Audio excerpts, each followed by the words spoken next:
Hello, good morning student. जैसा कि आज हमारा 9th क्लास का जो 9 वाला चैप्टर चल रहा था उसका फर्स्ट वीडियो हम पिछली वीडियो में पढ़ चुके। आज हम उसका सेकेंड वाला चैप्टर, फर्स्ट वाले पढ़ा था हमने force, force, what is balance and unbalance force पढ़ा था। आज हम उस फोर्स या कोई मोशन से रिलेटेड मोशंस के जो लॉ है जो न्यूटन नाम के साइंटिस्ट ने दिए थे, आपसे पूछ लिया जाता जनरली कि लॉ ऑफ मोशन किस साइंटिस्ट ने दिए थे। लॉ ऑफ मोशन दिए थे न्यूटन, सर आइजैक न्यूटन ने। सर आइजैक न्यूटन ने जो लॉ दिए थे वो 3 लॉ दिए थे स्टूडेंट। कितने लॉ दिए थे? 3 लॉ। तो आज हम इस चैप्टर में न्यूटन्स लॉ ऑफ मोशन के बारे में ही स्टडी करेंगे। जनरली स्टूडेंट आप जानते हो कि न्यूटन्स का पूरा नाम सर आइजैक न्यूटन था। इन्होंने मोशन से रिलेटेड कई एक्टिविटी के अंदर मोशन से रिलेटेड या मोशन से रिलेटेड जो जितनी भी घटना है उनके लिए, उनको एक्सप्लेन करने के लिए, समझने के लिए, डिस्क्रिप्ट तरीके से समझने के लिए 3 लॉ दिए थे, जिनमें फर्स्ट लॉ ऑफ मोशन है student. First law of motion is also called law of inertia. Student, first law of motion is also called law of inertia. Inertia क्या होता है? What is an inertia? समझ गए? First law of motion is also called law of inertia. सबसे पहले हम explain करेंगे कि इनर्शिया क्या होता है, व्हाट इज एन इनर्शिया। ये इस फर्स्ट लॉ ऑफ मोशन का दूसरा नाम है, यानी first law of motion is also called law of inertia. According to first law of motion, a body at rest will remain at rest. एक कोई भी बॉडी या कोई भी ऑब्जेक्ट यदि वो रेस्ट में है तो वो रेस्ट में रहना चाहती है। And a body in motion will continue in motion. यदि कोई मोशन में है तो वो मोशन में ही रहना चाहती है। Straight line with uniform speed unless it is compelled by an external force to change its state of rest or of uniform motion. Student, जब इन ऑब्जेक्ट की कंडीशन में कोई ऑब्जेक्ट मोशन में है तो मोशन में रहना चाहती है, यदि कोई ऑब्जेक्ट रेस्ट में है तो वो रेस्ट में रहना चाहती है। इनमें चेंजेस का ये ऑब्जेक्ट ऑब्जेक्शन करती है, विरोध करती है। क्या करती है स्टूडेंट? विरोध करती है, ऑब्जेक्शन करती है। यानी कोई ऑब्जेक्ट यदि मोशन में है तो मोशन में रहना चाहती है, कंटिन्यू मोशन में रहना चाहती है। यदि कोई ऑब्जेक्ट रेस्ट में है तो वो रेस्ट में ही रहना चाहती है, यानी स्टेशनरी कंडीशन में ही रहना चाहती है, स्टॉप ही रहना चाहती है।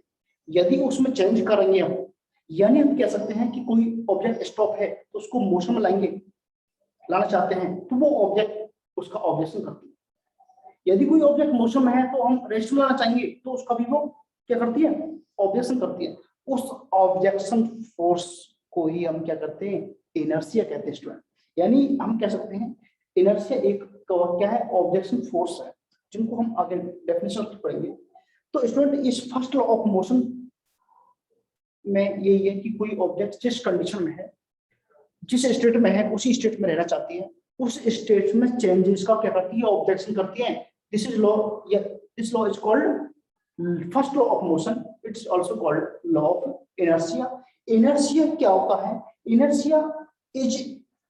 Inertia is that property of a body due to which it resist a change in its state of rest or motion.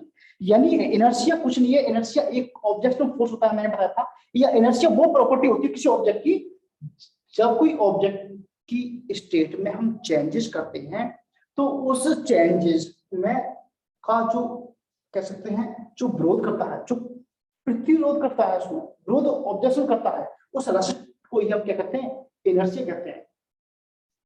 Then हम बात करते हैं कि जो इनर्शिया होता है, इनर्शिया स्टूडेंट, हैवी ऑब्जेक्ट का इनर्शिया मोर होता है और लाइटर ऑब्जेक्ट का इनर्शिया लो होता है। और हैवियर ऑब्जेक्ट का इनर्शिया हाई होता है और जो लाइटर ऑब्जेक्ट होती है उसका इनर्शिया क्या होता है स्टूडेंट? बहुत लो होता है। यहाँ पर हम कई कंपटीशन वाली एग्जाम में कई ऐसी घटनाएं आती हैं जो फर्स्ट लॉ ऑफ मोशन से रिलेटेड है स्टूडेंट। आपसे बोल दिया जाता है कि जब कोई ऑब्जेक्ट रेस्ट में है और उस रेस्ट वाली ऑब्जेक्ट को हम मोशन में लाना चाहते हैं, यानी हम कह सकते हैं जब कोई बस जब कोई बस स्टॉप है, अचानक जब उसको मोशन में लाना चाहते हैं तो ऑब्जेक्ट उस विरोध करती है या वो बस विरोध करती है, या हम कह सकते हैं किसी बस के अंदर हम बैठे हुए हैं और बस में बैठे, बस स्टॉप कंडीशन में है, अचानक बस स्टार्ट होती है तो उसमें बैठे यात्री होता है, उसका ट्रेवलर होता है, उस ट्रेवलर को उसके बिहाइंड पीछे की ओर क्या होता है, धक्का महसूस करता है, फोर्स अप्लाई करता है, जिससे उसकी सीट पर कह सकते हैं पीछे की ओर धक्का लगता है। और क्यों? क्योंकि हम जानते हैं कि बस है वो मोशन में आती है और बस से अटैच हमारा जो हिस्सा है वो तो आगे की ओर मोशन करता है, लेकिन ऊपर जो एयर के कॉन्टेक्ट में है वो उस ऑब्जेक्शन करता है, उस चेंजेस का क्या करता है, ऑब्जेक्शन करता है। It is inertia.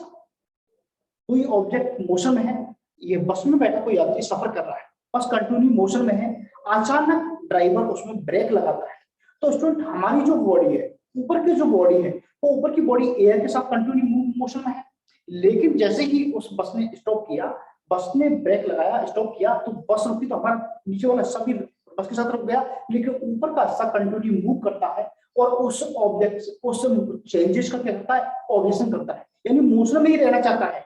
इसलिए इस ऑब्जेक्शन फोर्स को ही क्या कहते हैं, इनर्शिया कहते हैं स्टूडेंट। यानी ये दोनों जो घटना है, दोनों कंडीशन है, वो फर्स्ट लॉ ऑफ मोशन पर डिपेंड है। क्यों? अच्छा, आगे को धक्का लगता है देखा होगा, अचानक खोपड़ी में हमारी लगी भी जाती है, लाट में यहाँ पर लग जाती है, क्यों लगती है? क्योंकि ये फर्स्ट लॉ ऑफ मोशन की कारण। जब भी कोई ऑब्जेक्ट मोशन में है तो वो मोशन में रहना चाहता है, हम अचानक उसमें ब्रेक लगाएंगे स्टूडेंट, तो ब्रेक लगाने पर हमारे आगे चोट लग जाएगी। क्या लग जाएगी स्टूडेंट? चोट लग जाएगी। यदि अचानक कोई ऑब्जेक्ट स्टॉप है, रेस्ट कंडीशन में है, उसको मोशन में लाएंगे तो पीछे को धक्का लगेगा, हमारा चोट लग जाएगी। वो यही होता है। ओके, दोनों घटना किस पर डिपेंड है? फर्स्ट लॉ ऑफ मोशन या फिर लॉ ऑफ इनर्शिया पर डिपेंड होता है। स्टूडेंट आपने देखा होगा जब भी किसी ट्रेन से हम उतरते हैं तो आपने देखा होगा जब कोई ट्रेन रुकी नहीं है और धीरे धीरे चल रही है तो अचानक हम चलती हुई ट्रेन से उतरने की कोशिश करते हैं, तो आपने देखा होगा जो एक्सपर्ट लोग होते हैं वो क्या करते हैं कि ट्रेन के नीचे वाले जो पायदान पर पैर रखते हैं और ट्रेन के साथ में कुछ दूर तक मोशन करते हैं, कंटिन्यू मूव करते हैं, दौड़ लगाते हैं। क्यों? जब चलती हुई ट्रेन से उतरते हैं तो उतरने पर स्टेशन पर पैर रखने के साथ ही तुरंत हम कुछ देर तक दौड़ लगाना जरूरी होता है। क्यों? यदि दौड़ नहीं लगाएंगे, बहुत से होते हैं कि डायरेक्टली उतर जाते हैं वो ट्रेन के साथ में, ट्रेन जैसे आगे बढ़ी तुरंत व्यक्ति वहीं गिर जाएगा। क्यों? क्योंकि हमारा ऊपरी हिस्सा है वो ट्रेन के साथ में मोशन में है, ट्रेन मोशन में है तो हमारा ऊपरी हिस्सा भी क्या है, मोशन में है, लेकिन जैसे हम पैर जमीन पर टेकते हैं तो जमीन हमारा क्या है, स्थिर है, और हमारा नीचे तो पैर वो तो स्थिर हो जाएंगे, लेकिन ऊपर का हिस्सा कंटिन्यू ट्रेन के साथ मूव करेगा जिससे हम आगे जाके गिर जाएंगे। इसलिए हमें चलती हुई ट्रेन से उतरते समय, चलती हुई व्हीकल से उतरते समय, बस से उतरते समय कुछ दूरी तक हमको दौड़ लगानी चाहिए कंटिन्यू, क्योंकि बॉडी धीरे धीरे बैलेंस में आ जाए, क्योंकि कंटिन्यू मोशन होती है। और जैसे हम उतरेंगे तो हमारे पैर स्टेशनरी कंडीशन में जाएंगे, रेस्ट में आएंगे, इसलिए ऊपर का हिस्सा हमारा गिर जाएगा जिससे हम दुर्घटना हो सकती है। तो तीनों कंडीशन, यानी चलती हुई ट्रेन से उतरने पर उसमें उतरने वाले व्यक्ति को आगे की ओर धक्का लगता है, वो गिर जाता है, चोट हो जाता है। क्यों? या चलती हुई ट्रेन में उतरते वक्त यात्री ट्रेन साथों कुछ दूरी तक दौड़ लगाता है। क्यों लगाता है? फर्स्ट लॉ ऑफ मोशन के कारण। ये दोनों घटना है फर्स्ट लॉ ऑफ मोशन पर डिपेंड है। इसमें चलती हुई बस में अचानक ब्रेक लगाने पर, कोई बस है उसमें जब जो ड्राइवर होता है वो ब्रेक अप्लाई करता है, ब्रेक अप्लाई करने पर उसमें बैठा जो ट्रेवलर है, उस ट्रेवलर को आगे की ओर क्या लगता है, धक्का लगता है। क्यों? पुश करना, बोलिए क्यों पुश क्यों होता है, क्या रीजन है? उसका रीजन यही है स्टूडेंट कि फर्स्ट लॉ ऑफ मोशन के कारण हमारा जो ऊपरी हिस्सा है वो मोशन में है और हम उसको रेस्ट में लाना चाहते हैं, इसलिए हमारा ऊपरी हिस्सा ऑब्जेक्शन करता है और वो भी साथ में आगे की ओर मूव करता है। अचानक नेक्स्ट जो कुर्सी है या उसमें बैठे सीट है, उस सीट पे हमारी चोट लग जाती है, लाट में यहाँ पर लग जाती है। देन अचानक रुकी हुई बस अचानक चलती है तो उसमें बैठे यात्री को पीछे की ओर धक्का लगता है वो भी इसी पर डिपेंड है। देन नेक्स्ट है, जब कोई ट्रेवलर किसी व्हीकल के अंदर चलता है तो जैसे टर्न करते हैं, साइड अपन डायरेक्शन चेंज करते हैं, तो डायरेक्शन चेंज करने पर उसमें बैठी जो ट्रेवलर होता है उसको साइड की ओर धक्का लगता है। क्यों? क्योंकि ये भी तो क्या है, ये भी क्या है, डायरेक्शन का वो है इनर्शिया। किसका इनर्शिया है? डायरेक्शन का इनर्शिया। डायरेक्शन का इनर्शिया कैसे स्टूडेंट? जब हम जिस डायरेक्शन में जा रहे हैं उस डायरेक्शन में हम चेंजेस करेंगे स्टूडेंट, उस डायरेक्शन में चेंजेस का ऑब्जेक्शन करती है वही इनर्शिया है। क्योंकि हम लोग जिस डायरेक्शन में जा रहे हैं उसी में हमेशा उसी में यूनिफॉर्म मोशन में ही कंटिन्यू एक स्ट्रेट लाइन में ही हम मोशन करना चाहिए, जिस डायरेक्शन में है उसी में जाना चाहिए। यदि उस डायरेक्शन चेंज करते हैं तो हमारी बॉडी ऑब्जेक्शन करती है, क्योंकि हमारी एयर उसी डायरेक्शन कंटिन्यू मूव करती है, लेकिन हमारा जो व्हीकल जिसमें बैठे हुए हैं उसकी डायरेक्शन चेंज हो जाएगी, तो हमारा नीचे वाला पार्ट की डायरेक्शन तो चेंज हो जाएगी, लेकिन ऊपरी पार्ट जो एयर के साथ कंटिन्यू है, एक के साथ कंटिन्यू मोशन में है, वो पार्ट नीचे पीछे की ओर साइड में धक्का लगता है, व्हीकल में हमारे साइड को धक्का लगता है, अच्छा हम सीट से गिर जाते हैं कभी कभी, ऐसा है। तो ये सभी घटनाएं किन पर डिपेंड है? फर्स्ट लॉ ऑफ मोशन पर डिपेंड करना है।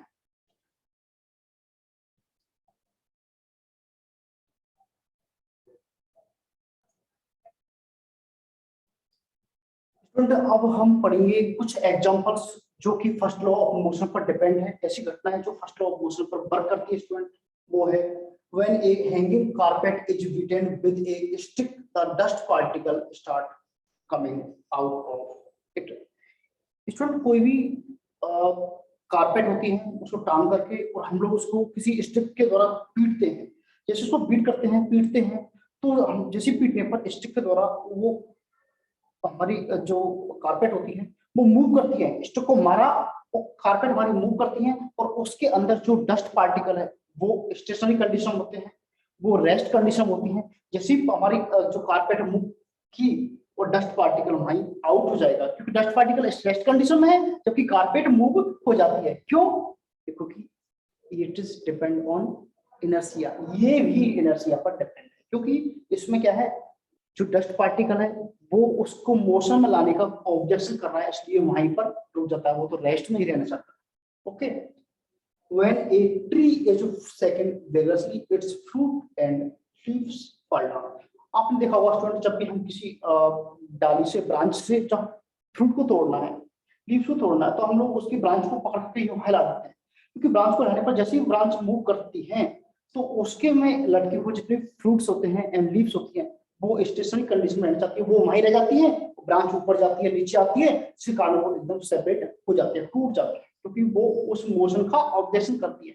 ये भी घटना है उन्हीं पर डिपेंड है, इस पर फर्स्ट लॉ ऑफ मोशन या लॉ ऑफ इनर्शिया पर डिपेंड है। स्टूडेंट ये एग्जांपल डायरेक्टली कंपटीशन वाले एग्जाम पुट होते हैं, रेलवे वाले एग्जाम मोस्टली क्वेश्चन पुट होते हैं। रनिंग कार और bus suddenly stop, the passengers are just forward.